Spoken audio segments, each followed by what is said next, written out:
the Black Sea appears to have had a giant flood. Not just a slow-moving, advancing rise of sea level, but a really big flood, and people were living there.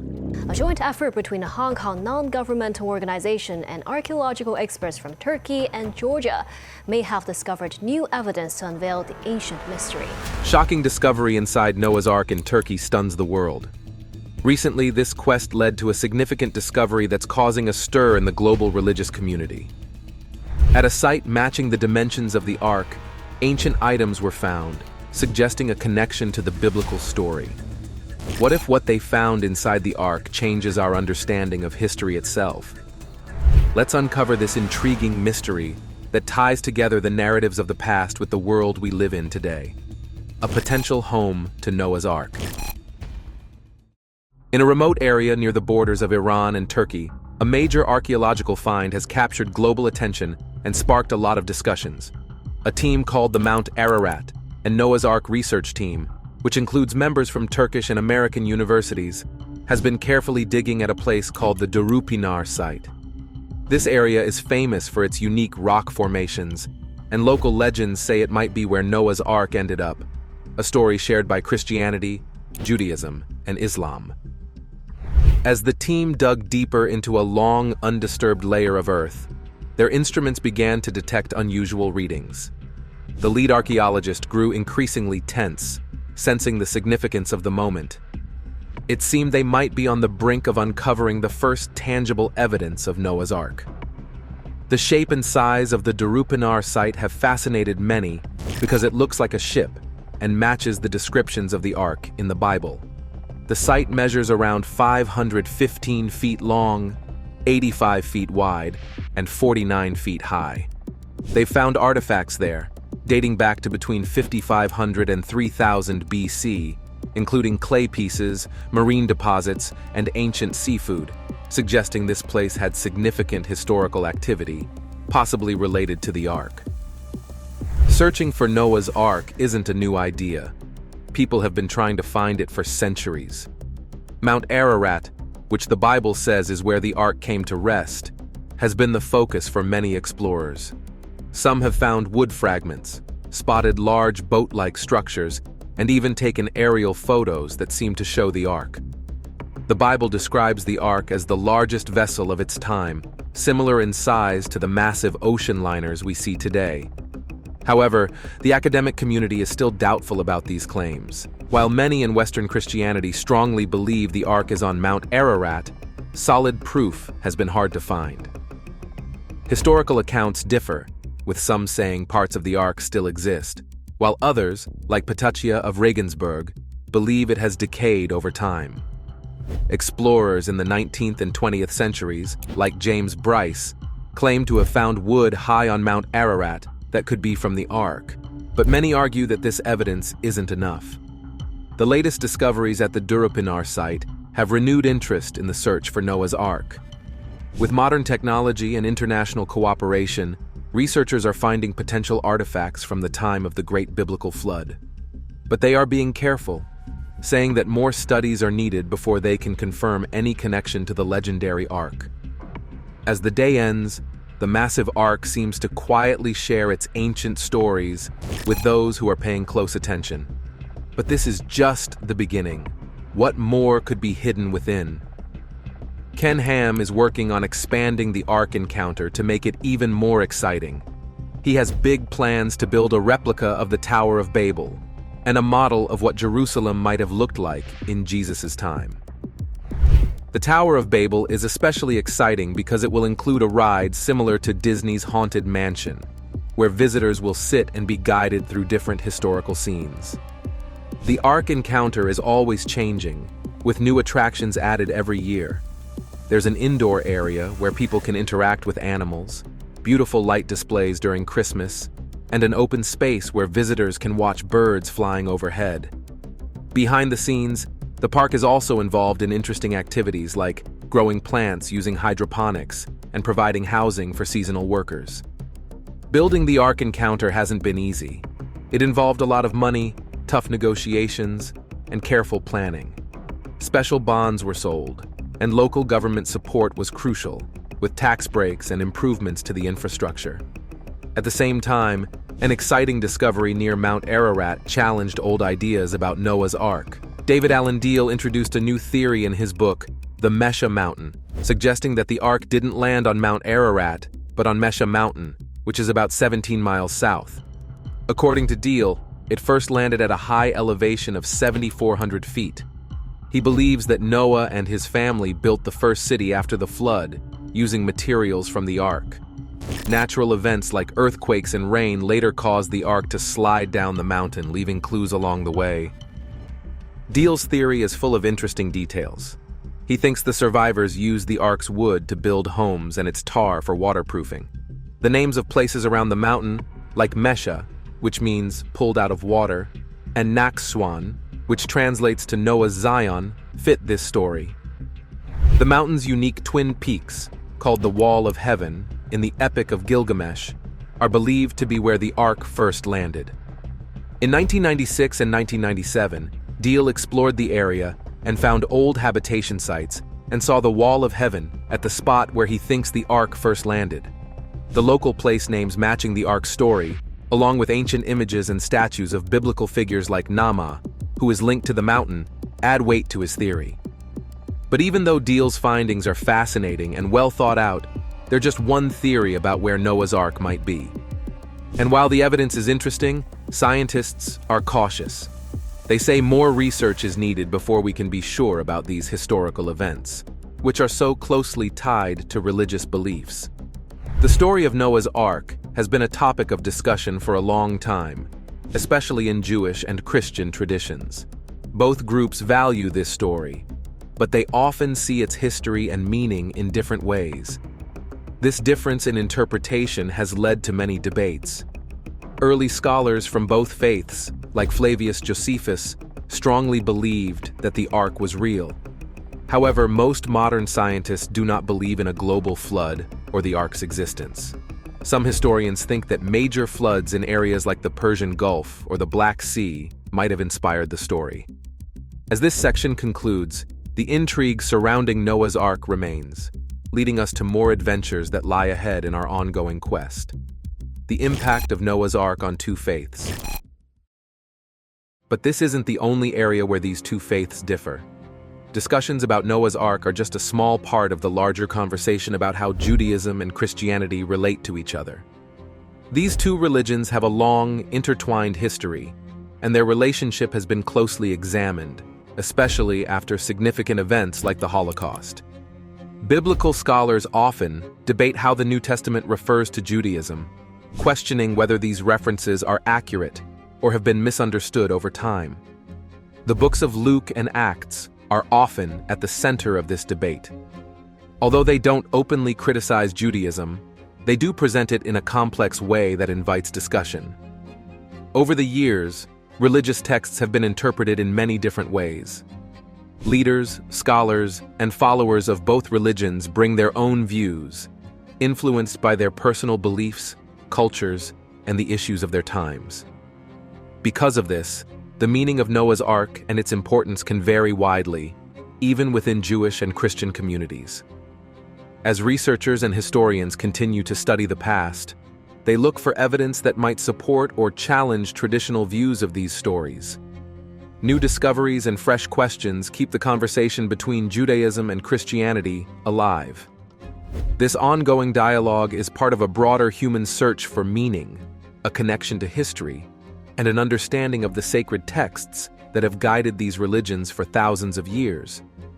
But there's another important topic that often comes up in these religious discussions: the idea of covenants in holy texts. The word covenant is understood differently in the Hebrew Bible and the New Testament, showing how the relationship between these two faiths has changed over time. This issue goes beyond just words. It touches on deeper questions, like how closely Christian beliefs are connected to Jewish traditions and whether God's promises are meant to last forever and apply to everyone. The debate over covenant highlights how complex and deep religious texts can be, and how different groups interpret them in various ways. It raises important questions about how permanent and wide-reaching these divine agreements are, and who is included in them? To address these questions, people need a good understanding of religious teachings, a sense of history, and an openness to different points of view. Religious leaders, scholars, and believers spend a lot of time studying, talking about, and sometimes debating these topics. They look at ancient texts, compare translations, and try to understand what the original writers intended. In the flood stories from ancient China and Egypt, we meet characters like Nuwa and the sun god Ra, who either cause or survive massive floods. In these tales, only a few people survive, often chosen by the gods to help restart humanity. A similar theme appears in ancient Greek myths, where Deucalion and Pyrrha are saved by taking refuge in a chest that lands on a high mountain. In Hawaiian legend, Nu'u builds a large canoe to escape a great flood, finally landing on Mauna Kea. One of the oldest stories, the Epic of Gilgamesh, also tells of a great flood, much like the story of Noah. In both stories, the gods decide to wipe out humanity, but they choose one family to survive by building a huge boat and saving various animals. However, there are differences that reflect the societies they came from. For example, Noah is portrayed as righteous, while in the Gilgamesh story, Utanapishtim is chosen for his wisdom. Another ancient flood story, the Atrahasis epic, was discovered in the 19th century and is even older than the Gilgamesh story. It shares many similarities with both the Gilgamesh and Noah stories, such as the anger of the gods, human survival, and a new world after the flood. The Atrahasis and Genesis flood stories are particularly close, with details like warnings before the flood, building an ark, and sending out birds to find dry land. These flood stories from different times and places come together to form a rich collection of tales. Though they come from different cultures and have unique details, they all talk about the power of the gods, the survival of a few people, and a new beginning after a great disaster. This shows that the idea of a world-changing flood leading to a fresh start is a theme that has been widely explored across various cultures. The story of Noah and his ark is a key part of religious history, teaching lessons about faith, obedience, and the connection between humans and the divine. This story has been passed down through generations, reflecting the spiritual beliefs and moral values of people. Its lasting impact on art, literature, and culture shows just how important it has been in shaping human thought and societal values. Noah's Ark also serves as a bridge between the past and present, giving people today a way to connect with their ancient roots.